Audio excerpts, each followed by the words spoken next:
Hi, and welcome to another great episode of The Green Scene. Have you ever wondered what happens when you mix a rapper with a community activist? Well, today we're going to introduce you to Dregs 1. GreenCTV.com.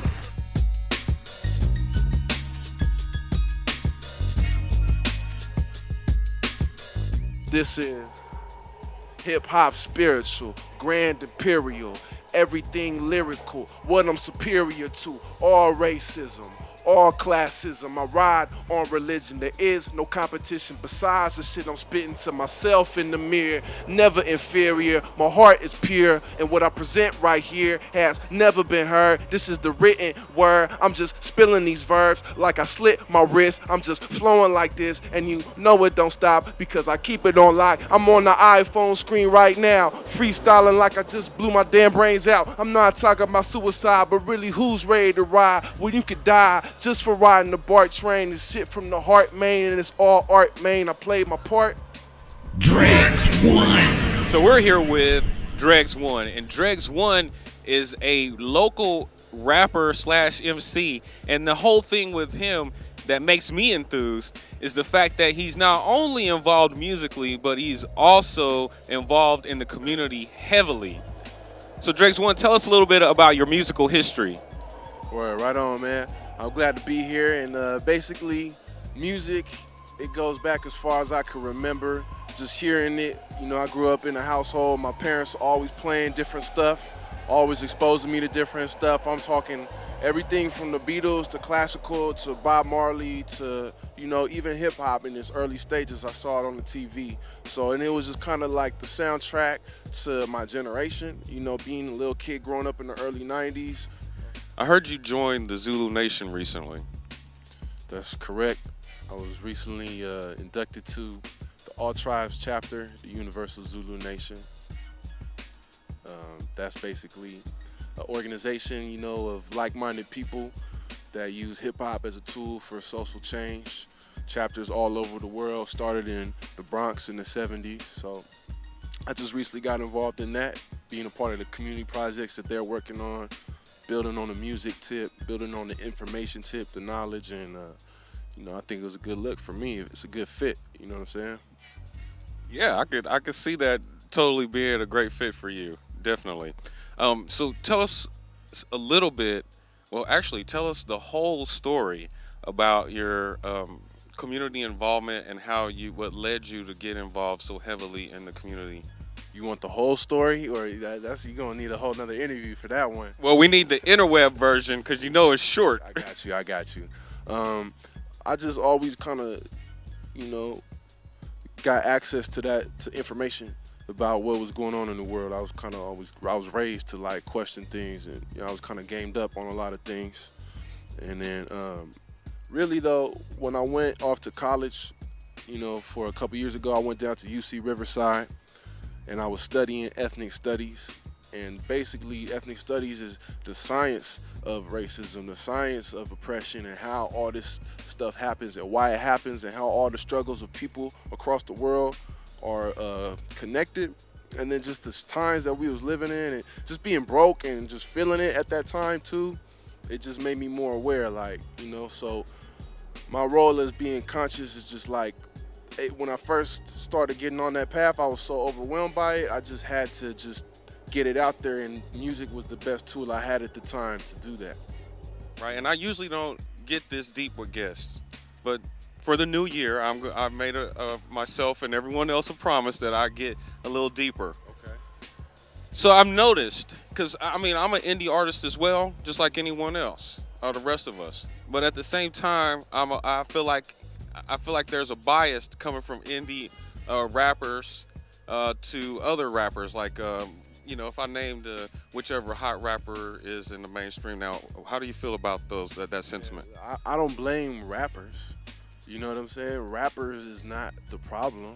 I'm happy anytime I see any artist like doing something that's able to provide for them and their family. You know, that's positive. I blame the type of culture that we have, the type of society we have, and the type of people who are in power making money off of hip hop.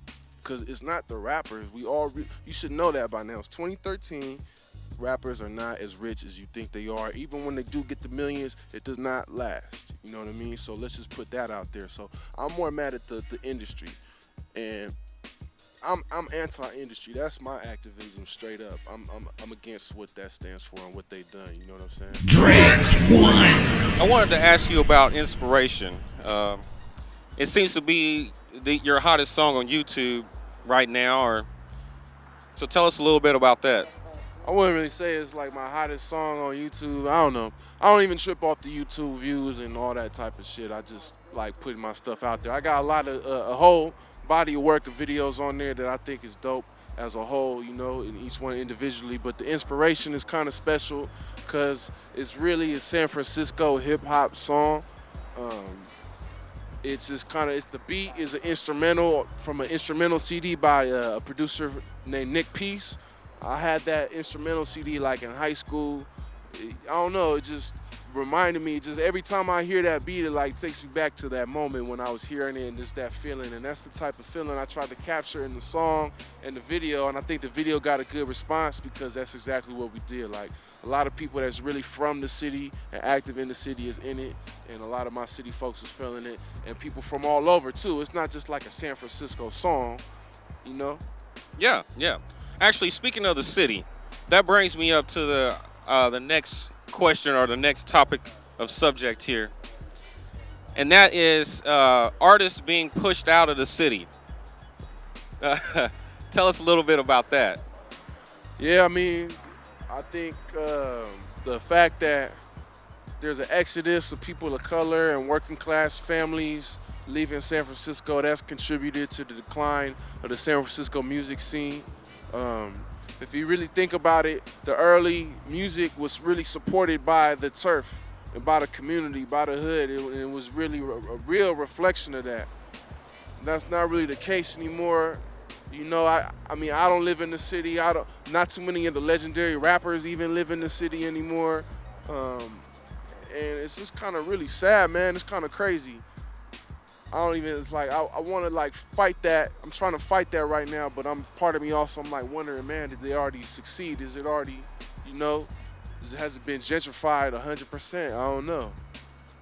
So it is our belief at the Green Scene that for the new millennium, there should be one added discipline, and that discipline is visual art. What do you think about that? Okay, so first you got to understand that the visual art aspect of it. Well, first, let's touch on this, all right? You have MCing and DJing, which that's your ear, you know what I mean, and your mind. Well, all of them affect the mind, but your ear, you use your ear for that. Then you have breakdancing, breaking, dance, body, touch, you know what I mean? Then sight, graffiti is basically, that's the visual element. That's written language, and that's also artistic expression, visual. And then what we were talking about earlier, which you said to me, is how you feel like, you know, videographers should be included in that as well. And to that, I'll say like that's definite. But it's just like hip hop is always gonna be those elements, and it's just a hip hop approach to videography, which is what we're doing it right now with the technology, dirt style, like independent, not supported by, you know what I mean, any type of big movement. We're not even really, well, I was gonna say we're not supporting like corporations and stuff, but you know, I told him earlier, Steve Jobs got him, we on the Apple tip. You do something with the youth in the Tenderloin? Tell us a little bit about that. Yeah, man, I've been doing like nonprofit type of work and work with kids since I was a kid, damn near.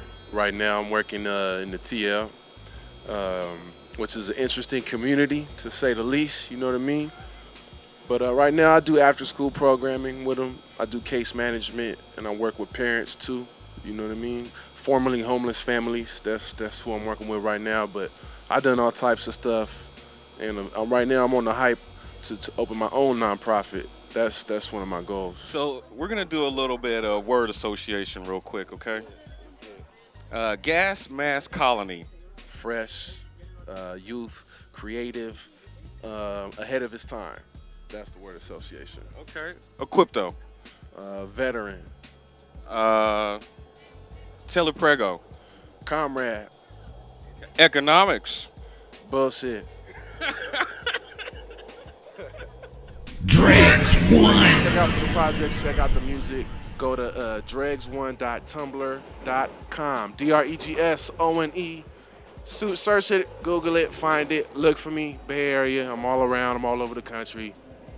Whatever. Peace. Peace to the Universal Zulu Nation. Peace to my man Brent Green, and peace to everybody that tuned in and everyone with respect for the culture. Yee. So this wraps our shoot with Dregs 1. Remember, friends, to keep it verdant, urban, and fun. This is Brent Green from thegreenscenetv.com. Green Scene.